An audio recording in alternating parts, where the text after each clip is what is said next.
Welcome in, everybody. Okay, we have a very hot and steamy forecast up ahead here. You already see down below there, we do have that next weather alert in effect for today with dangerous heat index values expected. It's going to be a scorcher today. Yeah, one of the hottest days really since last summer. We've been sort of advertising this for several days, so obviously I think everybody's aware at this point. But when you step outside this afternoon and the temperatures are in the mid-90s and the humidity's up there, I don't know if you can really prepare for that after it's been so long since we've been there. You know, I said it earlier this morning to Chris and Paul. I was likening it to like the first snow, okay? There's a lot of jubilance, there's a lot of excitement, there's a lot of joy as well, but there's also hidden dangers, just like getting an early summer season heat. Agree. Yeah, at least we don't have to shovel this, but, you know, nonetheless, it will be hot and humid. Let's check out the latest. We have issued a weather alert for record highs possible today and perhaps again tomorrow. Again, along with the humidity, it's going to feel even hotter than those temperatures. And then we also got some scattered storms. All the summer things happening all at once. And like usual, we just jump right into summer here. We're just jumping right in here. There's no turning back. Winter is not coming back, everybody, so we can say yay to that. But you can already see our heat advisory. We got this new information in yesterday from National Weather Service, giving sort of kind of a prelude of what we're going to be expecting again today and also tomorrow. Largely, we've been forecasting this to happen here, but again, the heat index values are going to be posing an extra danger, especially with some air quality issues on top of that as well. Sensitive conditions there for unhealthy groups. Yeah, so if you're one of those that has, you know, you're an asthma sufferer, you have some sort of respiratory issues, these are the days today, tomorrow, where the air quality is just high enough or just bad enough that perhaps you want to consider staying indoors or at least limiting your time outdoors. And again, those are the areas in gray, but really most of the area. When we hit mid-90s around here, the air quality, the ozone, ground level ozone tends to spike a little bit. So just something to be aware of. But currently, look at this. As these are 11 a.m. temperatures, it's already in the 90s in parts of the area. Bit of it. I mean, look at this. 89 in Boston. So no doubt that by the time we get these readings on the hour. So when we get the noon readings and Jay's on the air, I got a pretty good feeling that Boston's going to be over 90 already. So yeah, look at that. The second one. The second one, yeah, we were 90 on Sunday. There's our forecast highs for today's, you know, spiking into the mid-90s, 94, 95, 96, you know, from Boston down the Pike up to the Merrimack River Valley, northern Worcester County. Just records spouting everywhere. And if you're one of those that just doesn't like it, just head down the Cape. There you go, right? It looks amazing, and I'm sure it's going to be quite beautiful down there. I had some friends that was there over the weekend. They said it was absolutely amazing. And Terry, you mentioned it's 91 degrees in Worcester right now. You mentioned something really interesting about the sort of meter over there in Worcester. It's higher up, so it's a little bit cooler. Right. Yep. It reads a little bit cooler, even though it's surrounding areas down at kind of the surface there. So yeah, it's a good point to make. So that 91 forecast in Worcester, the ASOS, the National Weather Service system there that measures the temperature, amongst other things, is at the Worcester Airport, which is 1,000 feet up. A lot of the folks in Worcester live farther, you know, closer to sea level, or at least certainly not 1,000 feet up. So while it might be 91 officially, it's probably going to be closer to the mid-90s in downtown Worcester, and if you're working or hanging out down there. So just something to be aware of. But records today, I think we'll probably be hitting a record in the next hour. So the red numbers are where we are at so far. The white numbers are the records for today. Worcester may be tough. But Boston, I got a feeling, like I said, by noontime, you'll be reporting a new record in Boston. I think so. There you have it. Which is actually going to be pretty cool here. I mean, it's always nice sometimes to kind of set new records. You kind of see where the forecast is going, kind of where climate is going as well. But again, sometimes there are definite dangers with setting new records as well. Yeah. Especially, I feel like the last record, the really big record that we had was down in Providence with that 30 inches. Oh my goodness, yes. Yeah, but think about that. In the span of just, what, 3 months or so, we've gone from the highest snow depth from a storm in Providence to now one of the highest temperatures in May here in Boston. We've never been higher than 97 in Boston in the month of May. We're going to be awfully close to that. So how quickly things can change. We go from this much snow to, you know, 95, 96 degrees. Absolutely. I kind of love it. This is one of the famed joys and, you know, glory days of being in New England, having all 4 seasons. Yep. It's going to be sticky out there. I said earlier this morning, a couple of viewers emailed me and they said, you know, they were commenting on the air you can wear. It's kind of what we're going to be experiencing here. It's already like that outside. Dews are well into the 60s, tropical-like air. Yep. Kind of feels like. Yeah, and so that humidity will set to spike some some growing cumulus clouds this afternoon. And I do think most of the models, especially the high-res models, are showing a few building clouds, enough build to perhaps produce a shower, a thunderstorm between, say, maybe 3 or 4 p.m. and about 7 or 8 p.m. Not going to be widespread, not going to be everywhere, not everybody gets one, but a lot of the models have been keying right along the Mass Pike, maybe just to the south. So if you're out and about, if you're driving home this evening, just beware, just give a look to the sky. You may run into one of these thunderstorms this afternoon. Oh, yeah. And even if you have some afternoon practices, we always tell the kids when thunder roars, go indoors. That means there's some thunderstorm activity around, lightning is around as well. So again, it can cause a lot of issues if you are struck, just like that graphic there, opening up. So we are also going to be expecting another day of strong severe thunderstorms across the country here from Maine all the way back down through Texas. Meanwhile, for us here in New England, friends, we're going to be on the lowest end there, so we're just going to be on the fringes of some of the stronger storms.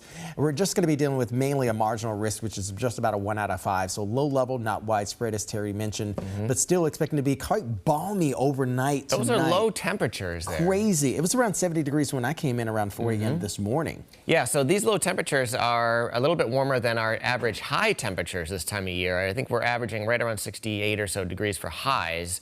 And these are going to be the low temperatures. When you wake up tomorrow morning, this will be the temperature, 6, 7 a.m. And interestingly enough, we probably are certainly going to set a record warm minimum today. So like you said, the low temperature in Boston this morning was 69. The record highest low, if that makes any sense, is 64. Almost certainly going to set a record there tomorrow. So it's going to be warmer in the morning, but that 65 is actually going to come later in the day after the front passes through. So kind of a weird day tomorrow. But nonetheless, it's not only record heat during the day, it's record warmth overnight as well that's hitting us right now. So not a lot of, if you don't have an AC unit, you know, tonight I'm not sure it's one of those nights where you just throw the window open and let the steam heat in, you know, turn the fan on, I think. When I walked outside, I mean, I take Pepper out every morning before I come to work. When I walked outside this morning, it was loud, not for any sort of ruckus or anything like that, but for AC units. Yeah, they absolutely. were all going this morning when I left it, even at, 3:30, 4 a.m.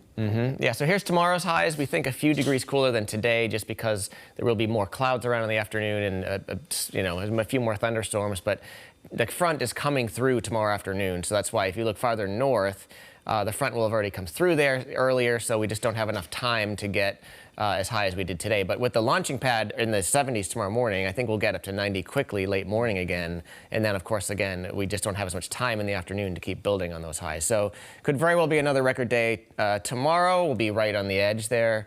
Good chance of back-to-back records today and tomorrow. Boston, again, Worcester, not so much because of the location of their readings, but and we got another chance for some storms tomorrow afternoon. It's kind of crazy here. As Terry mentioned, everybody, it's going to be a little bit different tomorrow, even though we're going to have a pretty steady, kind of warm overnight tonight.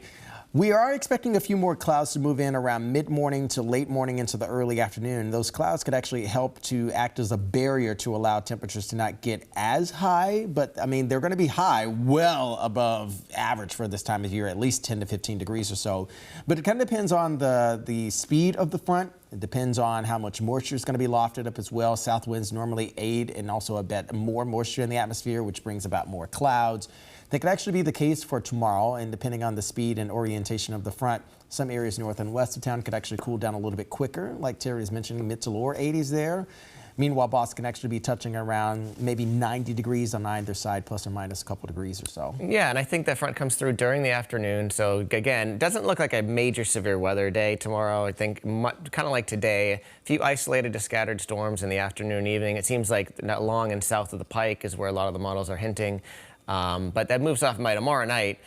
Huge drop in dew points and temperatures. And again, another SPC highlighting with just sort of a marginal or general sort of outlook for thunderstorms tomorrow. Not a huge deal, but watch these dew points drop off. So here you go tomorrow afternoon, and then watch the whoosh there. Nosedive. Yeah, I mean, back to very, very dry air by Thursday and Friday. Thursday and Friday just going to feel cool, crisp, and refreshing after the next couple. I mean, Thursday and Friday, just for the feels. It's actually going to be pretty stellar there. 10 out of 10, I think we're likely going to feel like here. This is another reading of how the dew point temperatures will unfold behind the front. Notice they're just going to be really, really poor.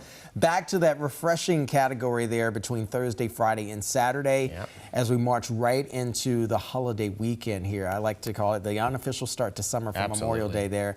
Thursday highs are going to be back to near normal. Some areas are going to be a little bit cooler than the average. Certainly the Cape is going to be in the upper 50s down there. So notice those northerly winds coming off of that cooler ocean. So it's actually going to be a bit of a refresher kind of closure to the end as we head into the month of June. Beginning my goodness. Next, just about a week or so out. Yeah. Week or so out. I'm rushing time away. So Friday, same deal. That high pressure is right on top of us. Looks like a cool morning and an average sort of seasonal kind of day. If you're lucky enough to have Friday off ahead of the weekend, it looks like a terrific day. Cool, not cool, but normal temperatures and on the crisp side. This is really interesting, this storm system. There's a battle going on between the low pressure and the rain to our south and west and the high pressure that's sitting up near Maine. This particular model, this is Saturday afternoon. You can see it's raining from, say, Hartford, western Massachusetts, all the way down through, the mid-Atlantic and upper Midwest.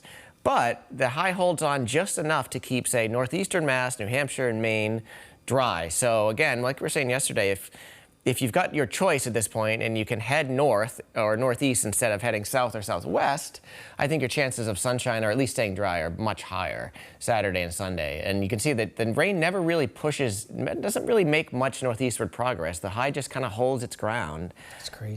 So yeah, I mean, And probably with a southeast wind, it's probably going to be feeling pretty good up there. That's right, yeah. Now Monday, we probably can't hold it back. There's another sort of reinforcing low coming in. We're probably going to get some showers on Monday. But I would say if, again, Saturday, Sunday, this weekend, this is sort of just the general map. The sunnier it gets, farther north and east, the cloudier and rainier it gets south and west. So not a weekend to be in Philly or New York, but maybe a good weekend to be on the Maine coastline. I think so too. Right? Green and White Mountain sounds pretty good to me. The next 7-day forecast, everybody here. We talked to you about it all morning long. Of course, we're going to get another update as we get more models in later on this afternoon. A clearer timeline of the orientation and the progress of the front again tomorrow. It could also be another record-breaking day again tomorrow. We'll have an update over the next 24 to 36 hours. But for the all more important reason, again, a lot of people are going to be traveling for the holiday weekend. Temperatures will be in the 60s throughout the upcoming holiday weekend. But again, we're keeping a very close eye on Sunday into Monday of next week, especially for the holiday on Monday. Yeah, make sure you like and subscribe if you're watching us on YouTube. And Jay's going to be back up in a little bit here with a record-setting update, and in tomorrow morning to have all the latest on maybe record part 2 tomorrow. July or May? Tough to say. 6-7. Have a great day, everybody.